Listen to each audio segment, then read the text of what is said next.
ṣe tó ń sá fújò nígbà tó rọ lápá gbọ́ná nígbà tó rọ lẹ́sẹ̀ súnmọ́ bí ó bá ṣe pé mi nìwọ́n ni àjíjọ́ Jésù dáadáa ó bá ṣe pé mi nìwọ́n ni àjíjọ́ Jésù dáadáa. wọ́n ní yóò máa sùn gbàgbọ́ jẹ́ lẹ́gẹ̀lẹ́gẹ̀lẹ́gẹ̀. ó yẹ gbé bọ́ọ̀dì yẹn gbé bọ́ọ̀dì yẹn gbé bọ́ọ̀dì yẹn gbé bọ́ọ̀dì yẹn gbé bọ́ọ̀dì yẹn gbé bọ́ọ̀dì yẹn gbé bọ́ọ̀dì yẹn gbé sọ̀lù ẹ̀ gbé bọ́ọ̀dì. ó ní tí gbogbo olórin bá lè máa ṣe bí àtòríṣe because orin tó bá ń sẹ̀nsì mi orin Ọlọ́run ni o mi ní parọ́ fún yín láàárọ̀ kùtùkùtù which one you dey. Okay, chairman, ẹ má dùn jàre. Everything is over. I told you, keep on. Ìtòfin mú wọn jẹ náà nìyẹn. Now, ladies and gentlemen, nígbà ṣe mi ṣe lórí ọmọ mi.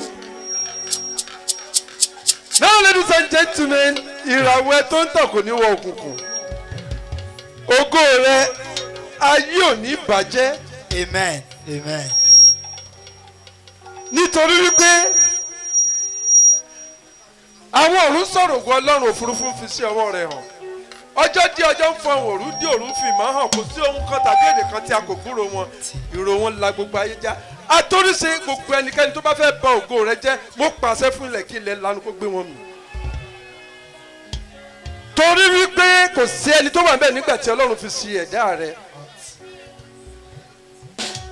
Ọlọ́run sí ẹ̀dá rẹ̀ láti sọ pé kí o tàn kí ìmọ́lẹ̀ rẹ̀ tàn fún gbogbo aráyé rí ìmọ́lẹ̀ rí ò wá ní wọ òkùnkùn.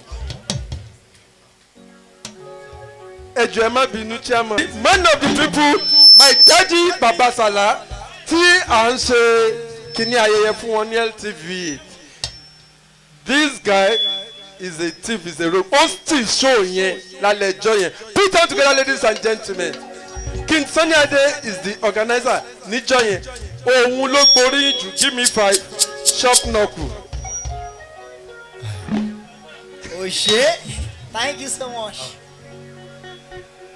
Ọba tó láṣẹ pàṣẹ, ọba tó pàṣẹ pàṣẹ, ọba tó láṣẹ pàṣẹ. Gbogbo ayé gbé Jésù ga, áńgẹ́l ẹ wólẹ̀ fún, áńgẹ́l ẹ wólẹ̀ fún, ẹ mú adé ọba rẹ̀ wá. Ṣé lọ́ba àlọ́ba àlọ́ba àlọ́ba àlọ́ba àlọ́ba àlọ́ba ó ṣé lọ́ba àwọn ọba. Paríparí ọlá gbòrògbòdò ògo jìnlẹ̀ nínú àwọn màlẹ́kà ọba ìrànjú rán lọ. Mo ní báwo la bá ti fẹ́ o tó oníbú ọ̀rẹ́ oníbú ọ̀rẹ́ oníbú ọ̀rẹ́ Ọlọ́run oníbú ọ̀rẹ́ báwo la bá ti fẹ́ o tó oníbú ọ̀rẹ́. Àwọn oníṣẹ́yẹsẹ́yẹ ìgbìyànjú títí wọ́n wá Ọlọ́run kiri nínú afẹ́fẹ́ nínú òṣùpá ní ìgbà tí wọ́n rí dí Ọlọ́run o wọ́n wá sọ wípé kò sọ Ọlọ́run. Ẹ̀yin tèmi ẹ̀gbọ́n náà tán ló lè túṣẹ́ Olúwa wò kò sí kò sẹ́nìkan. Ìwọ tí ó fẹ́ la àgbáyé já náwó ẹ̀ sókè kiri ó yá pariwo wípé ń la àgbáyé já. Ta ló dàbí rẹ̀ wò ọba lágbára kò sẹ́ni bí rẹ̀ ọba mi alára gbà ìdá. Ọba mi tó ń jó bí iná ọba mi tó ràn bí òrùn ọba mi tó ràn bí òjò ọba mi tó sàn bí ara lójúmọ́. Àkìkì tán olúra padà Ọlọ́run tó dáhùn òkè ìgbàanì ẹ̀yin ni mo fi ọpẹ́ mi fún. Ọlọ́run tó dáhùn òkè ìgbàanì ẹ̀yin ni mo fi ọpẹ́ mi fún. Ta ni ó tún gbéga o bí kò ṣe bàbá lókè. Ta ni ó tún fi gbogbo ọpẹ́ mi fún. Ọlọ́run tó dá àwọn òkè ìgbàanì ẹ̀yin ni mo fi ọpẹ́ mi fún. Àwọn abániṣu gbọ́dọ̀ fọ abániṣu gbọ́dọ̀ yá. Ó yá dorí ẹ mú sọ pé kórí ẹ tètè là kórí ọlọ́lá máa pè ẹ́ níṣẹ́. Sọ pé kẹ́dá ẹ tètè là kẹ́dá ọlọ́lá máa pè ẹ́ níṣẹ́. Gbogbo ará àdúgbò yìí ó yá bá mi pa àtúnríṣe òwú àtúnríṣe orí mi ò gbọdọ̀ búrò. Ẹ gbọ́dọ̀ gbogbo ẹni tó bá bímọ sáyé kọ́ ló máa ń jọrọ̀ mọ́ ìwọ tí ó fẹ́ jọrọ̀ mọ́ náà wọ́n ẹ̀ sọ kìkìrì. Bó bá dá ọ lójú bẹ́ẹ̀ sọ fẹ́ ní mẹ́rin ọ̀tọ̀ọ̀tọ̀ bẹ́ẹ̀ mi ò ní mọ bòjì ọmọ láyé tí mo wá. Sórí ẹ̀wọ̀ abániṣu gbọ́dọ̀ fọ abániṣu gbọ́dọ̀ yá. Ọlọ́run o ibi tí o gbé mi dé lónìí orin ọpẹ́ ló yẹ mí. Ṣé bí mi náà retí gbogbo ayé fi kámẹ́rà wò bí o sí ọ lẹ́yìn mi ta ló lè mú mi látòrí ṣe. Ọlọ́run yìí bẹ̀rù ẹrù rẹ ni mo bọ̀ ọba mi mú Jíhófà mo bẹ̀rù rẹ. Bàbá mi mo bẹ̀rù ẹrù rẹ ń bà mí báyìí ṣètò kò sábà tó dàbí rẹ. Ojú mi rí tó kí tó rògòlò láyé ìyànjẹ púpọ̀ sí mi lára kí tó dolókìkí láyé mi. Ìgbà kan rí àti jẹun dọ̀ràn mi ò rówó àti rà para àti wọṣọ dọ̀ràn kódà mi ò rò oúnjẹ òòjọ́ jẹ. Ọdún méje lórí rìn tó ń ṣe fún ìbáraka tó jẹun ìgbà yẹn tèmi wà kìsà láláì olùrànlọ́wọ́ kankan. Kò sílé kò sí bùgbé kò sára kò sẹ́nì kankan. Àwọn ọ̀rẹ́ mi ládùúgbò gbogbo wọn wò mí bí elébi. Aṣọ́kùtà ìmọ̀lẹ́ kọ̀ sílẹ̀ àṣẹ yóò di pàtàkì gúnlẹ̀. Èmi ẹni tá rò pé kò lè pàgọ́ àṣẹ máa padà kọ́lé alárinrin. Bọ́lọ́run máa sọ pé á dára nobody can say no. Ibi yóò sì mí dé. Ẹ mọ̀ pé mo lè débẹ̀ o. Ó yan lógo. Ó yan lógo. Ó yan lógo. Ọlọ́run ibi ó sì mí dé. Ẹ mọ̀ pé mo lè débẹ̀ o. Ó yan lógo. Ọba tí ò jẹ́ kí dààmú dé bá tèmi tiẹ̀. Ogun fìlà ẹ̀ lárí bàtà ẹ̀ lárí ẹ pàdé wa ní mọ́ṣúárì. Ọba tí ò jẹ́ kó jẹ́ tèmi tiẹ̀. Alàyè juwọ́ ẹ sì sọ pé ní gbogbo ọ̀nà ẹ ṣé. Ní gbogbo ọ̀nà ẹ ṣé o. Ramzalam ọba tí ò jẹ́ káyọ̀ torí ìwọ rẹ̀ ná pósí. Ọlọ́run tí ò jẹ́ okú lójijì káwá lóbítúárì yẹ. Sọ wípé mo dúpẹ́ wípé mo rí àánú gbà. Mo dúpẹ́ wípé mo rí àánú gbà. Èmi dúpẹ́ wípé mo rí àánú gbà. Mo dúpẹ́ wípé mo rí àánú gbà. Torí kìí ṣe gbogbo ènìyàn lórí àánú gbà. Lẹ́hùn tán bá òkè. Ọba tó wà lẹ́yìn rẹ̀ kó má padà lẹ́yìn rẹ̀. Ọmọ òkè ohun táwọn èèyàn mọ̀ ni wípé ẹni tí ń gbénú rẹ̀ ju gbogbo ayé lọ ọ̀kan ṣoṣo àjànàkú tí mi gbó kìjikìji ni. Ó yá ó ti mú mi gbàgbé. Ó ti mú mi gbàgbé. Ìbànújẹ́ ìgbà kan. Ìbànújẹ́ ìgbà kan. Ìgbà kan rí mo ti fẹ́ gbàdá ó ti fẹ́ sún mi. Ìgbà ọ̀dá tí ò sẹ́ni mọ̀ pé tó ní gbèsè dúró sọ̀rọ̀ mi láyé. ayé fojú pọ́n mi ò tẹ̀bí pa mi ò tilẹ̀ gbẹ. mi ò tètè mọ̀ pé miracle mi bọ̀ tójú àrí. aṣọ kìkì mi àpàdà kan. kò pẹ́ ládùúrà mi gbà tẹ́kùn mi dẹ̀rín. ju gbogbo ẹ̀ lọ ẹ kú iṣẹ́. mo ṣe ni pé ọlọ́run tí a kò lè dá dúró. mo gbé ọ̀gá o. ọlọ́run tí a kò lè dá dúró. mo gbé ọ̀gá o. mo ní oníṣègùn làwọn ní jésù abánidáró. ọ̀rọ̀ rẹ̀ mú mi lára wọ́n gbọ́ ohùn ti jésù. ìró dídùn lórí ìṣe à orúkọ dídùn lẹ́nu ènìyàn orin tí ó dùn jùlọ ní jésù jésù jésù. ọba tó dé ní ògùn ọba tó bàtà ògùn láàlúkọ tó ju ògùn lọ. ìwọ lọmọ ní sáyẹnsì omi ní pọtẹ́ǹtì ṣèkínní lórí oníbọ̀ rẹ̀. ìbàrẹ̀pàtà rẹ̀ kárí ayé ọwọ́ rẹ̀ tó ti mú lẹ́mú lẹ́rù Elédùmarè kiri ṣọlẹ̀ ọba tó lè pàtẹ́ ní.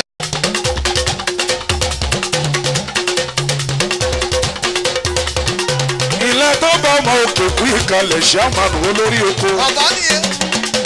ọba tó wà lẹ́yìn rẹ̀ kó wá padà lẹ́yìn rẹ̀.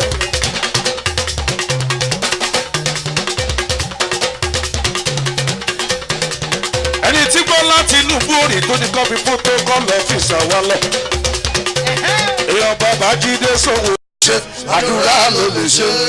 ó yá sọ pé bàbá nígbà tí mo rí ìgbọ̀nsẹ̀ tó.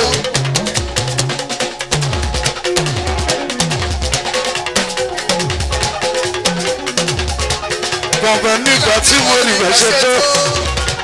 bàbá nígbà tí mo rí ìgbọ̀nsẹ̀ tó. mo wá sọ wípé ọ̀pẹ kí ló wí sẹ́. bàbá nígbà tí mo rí ìgbọ̀nsẹ̀ tó. bàbá nígbà tí mo rí ìgbọ̀nsẹ̀ tó.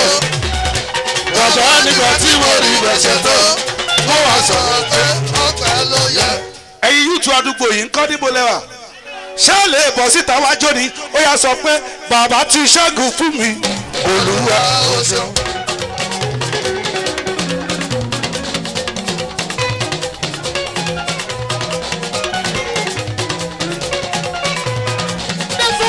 Oya sumabi, sumabi, sumabi, sumabi, sumabi, sumabi, sumabi, sumabi, sumabi, sumabi. Ìgbà táyé sọ pé tó olùwà gbé. Oya gbọ́ná kí ló ṣe tó ń sá fújó? Kí ló ṣe tó ń sá fújó? Nígbà tó rọ lápá. Gbọ́ná nígbà tó rọ lẹ́sẹ̀. Súnmọ́ bí ó bá ṣe pé mi ni wọ́n ní máa jíjó Jésù dáadáa. Ó bá ṣe pé mi ni wọ́n ní máa jíjó Jésù dáadáa. Wọ́n ní yóò máa sùn pàgọ́ jẹ́ lẹ́gẹ̀lẹ́gẹ̀lẹ́gẹ̀ lẹ́gẹ̀lẹ́gẹ̀lẹ́gẹ̀. Ó yẹ gbé bọ́ọ̀dì yẹn gbé bọ́ọ̀dì yẹn gbé bọ́ọ̀dì yẹn gbé bọ́ọ̀dì yẹn gbé bọ́ọ̀dì yẹn gbé bọ́ọ̀dì yẹn gbé bọ́ọ̀dì yẹn gbé sọ̀lù yẹn gbé bọ́ọ̀dì yẹn gbé bọ́ọ̀dì yẹn orúkọ tó gbà mí lẹ̀ o tó múnú mi dùn tó bá mi lórí ayọ̀ ọlọ́dẹ ìwúrà ni àfihàn yẹ o àsọ̀rọ̀ mọ́ àtàkùn. ó gbọ́ ló ní lọ́rẹ́ lọ́rẹ́ lọ́rẹ́. ilẹ̀ tó bá ọmọ kìkú ìkàlẹ̀ gbogbo ara mo fi kí ẹ. ó bá ṣe ìyà lára mi òmùnú mi dùn ó bá mi lè rí ramsalam aládé ìwúrà àfihàn yẹ o àsọ̀rọ̀ mọ́ àtàkùn. ramsalam torí pé kòrò bí mo ti ṣe. kòrò bí mo ti wà. ọlọ́run òrò bí mo ti sọ̀rọ̀. ó ṣàtọ́jú mi lójú. ìwà ń kọ́ kòrò bí mo ti ṣe. kòrò bí mo ti wà. ramsalam kòrò bí mo ti sọ̀rọ̀. ó ṣàtọ́jú mi lójú. ramsalam ọba tí ò jẹ́ káyọ̀ torí ìwọ rẹ̀ náà pọ̀ sí kì í ṣe mi mọ̀ ọ́ ṣe kì í ṣe agbára mi sí o bàbá. lọ́wọ́ ìtorí pé apaláṣẹ làgbàlá ọ̀run gbẹgbẹgbẹ yìí máa fi sí. apaláṣẹ làgbàlá ọ̀run sọ́fà òkè èkó sì máa rẹ̀ sí. olórí oko mi ti gbogbo ìpọ́jú ọkọ tí o fi tọ́ láyé.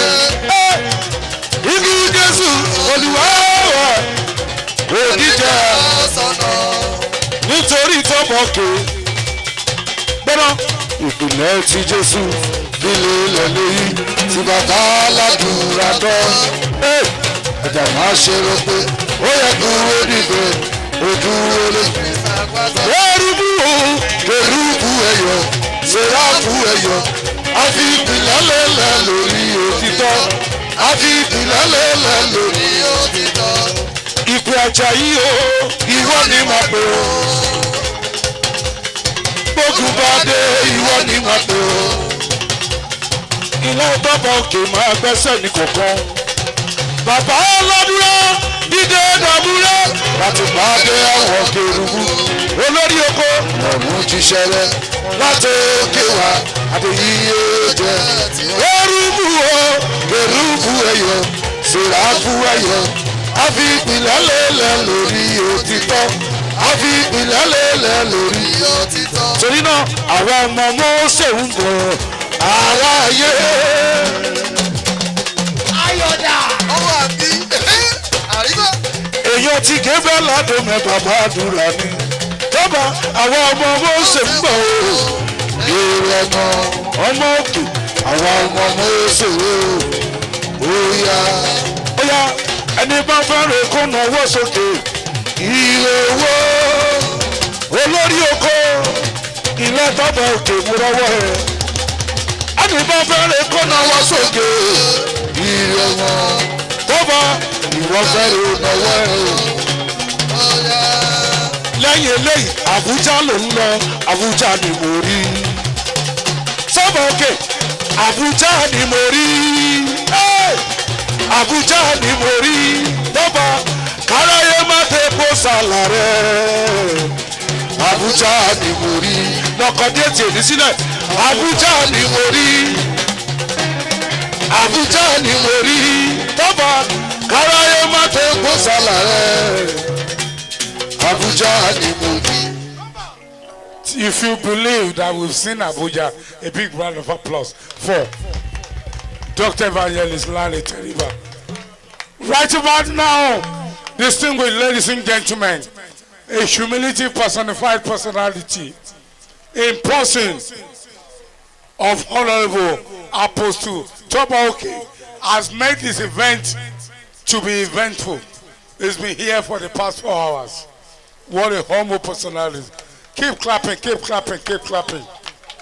This event will not be complete if it doesn't say one or two things.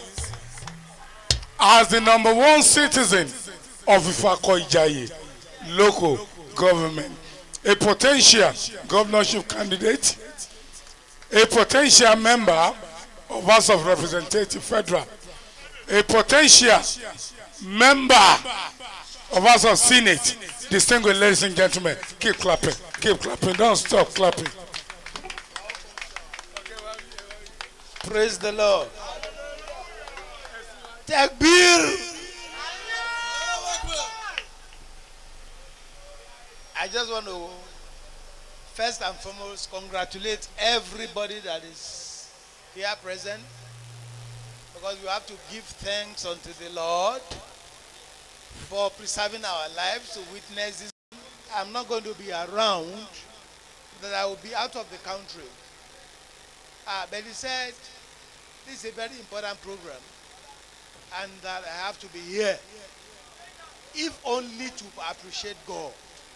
So I traveled out of the country last week, but because of this program I had to fly back into the country to grace this occasion, because we have to give thanks unto him for his wondrous works. We appreciate God.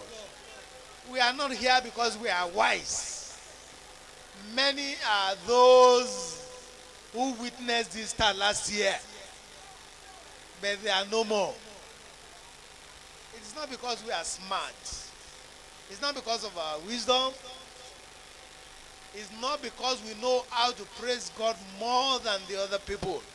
But it's because of the love of God for us. So we have to thank him. So my brother, my friend, Dr. Mustafa, I appreciate you.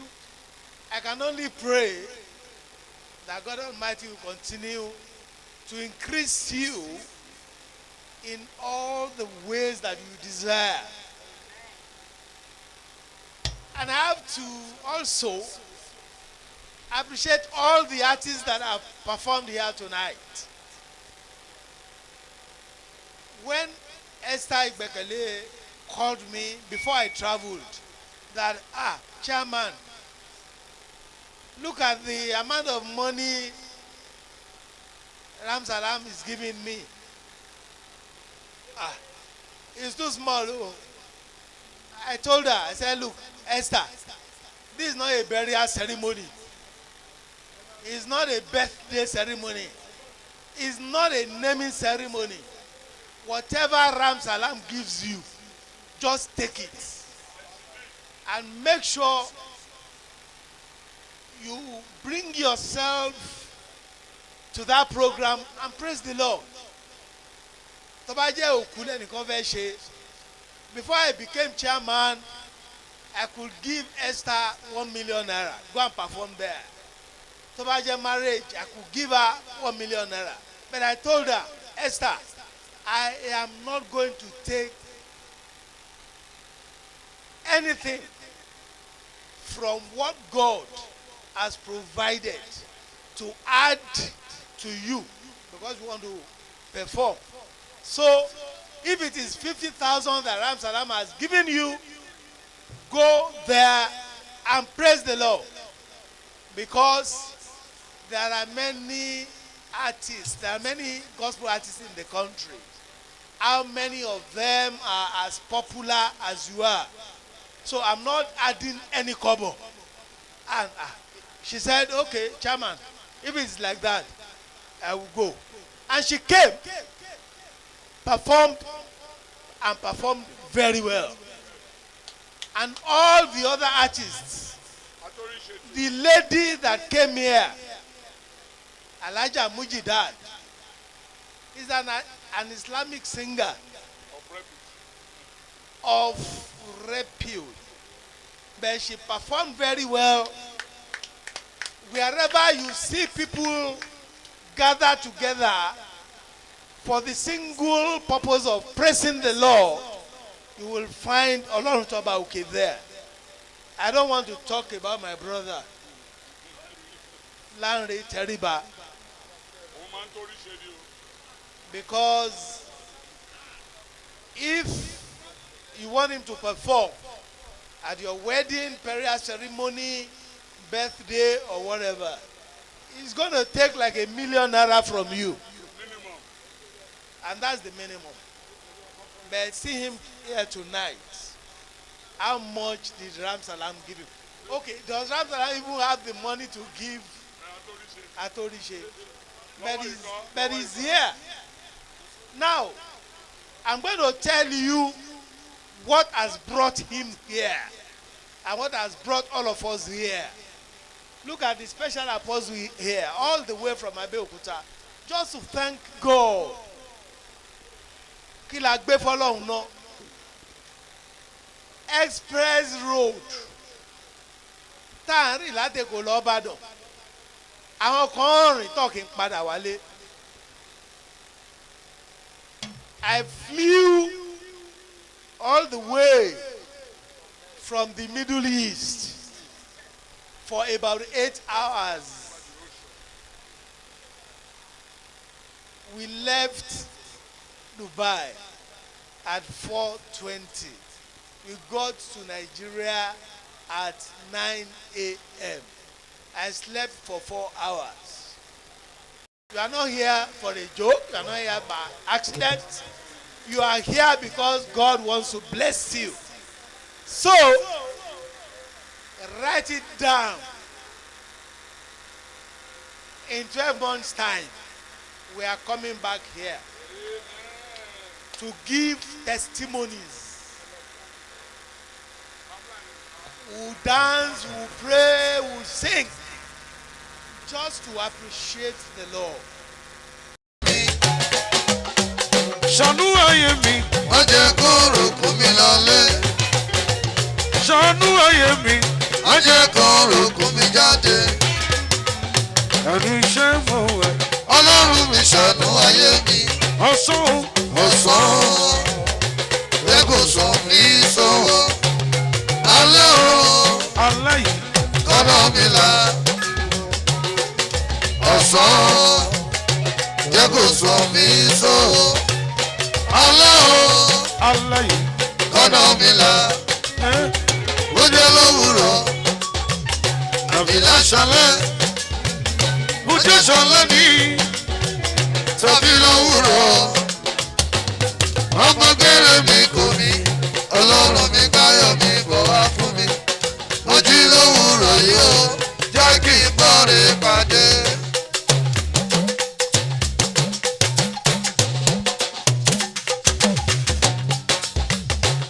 Ilẹ̀ ń ṣú, ilẹ̀ ń mọ́, ọlọ́jọ́ kọjọ́ ọjọ́ lọ.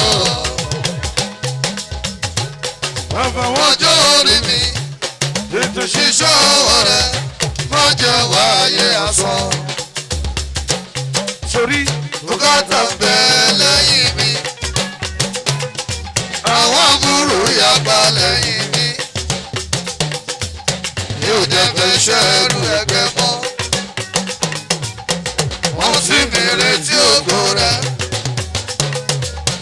Wọ́n sì mi retí ògo rẹ̀. Ó yá èmi náà. Ọmọ aláṣẹ o, bàbá mi ló pàṣẹ.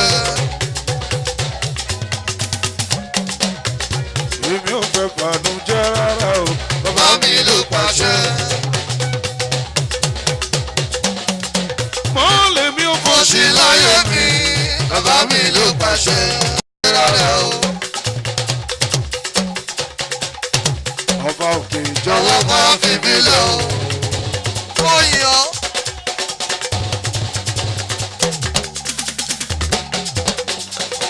Ọba òkè ó Jọ̀wọ́ jọ̀wọ́ máa fi mí lẹ̀ o.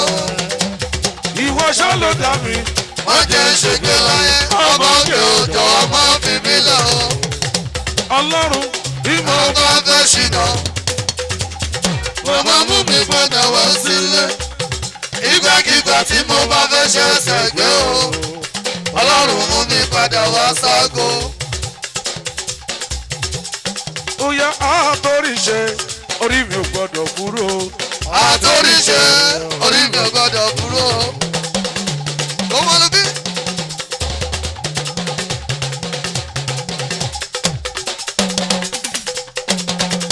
Àtòrí ṣe orí mi ò gbọdọ̀ kúrò. Àtòríṣe orí mi ò gbọ́dọ̀ kúrò. Torí náà kẹ́tẹ́kẹ́tẹ́ Ta ni mo gbé ẹ̀rọ àgùntàn? Ta ni mo pa? Lálẹ́ nínú tó yọ mí lẹ́nu. Ogun ọ̀run fáwọn aṣẹ́ fún. Jésù Jésù, mo jẹ́wọ́ rẹ̀ wípé ìwọ lólùgbàlà mi. ìwọ lólùgbàlà mi. Ọ̀kan tó bá fẹ́ dọ́gbùn kọ́ sí mi ò ìgbà ládòógì wọn. Torí náà mo ti mọ̀ wípé ẹkún mi àtẹ̀rín nínú ọ̀tọ̀ yìí. Nítorí pé mo lẹ́ni tí mo gbójúlé. Wọ́n lọ bí.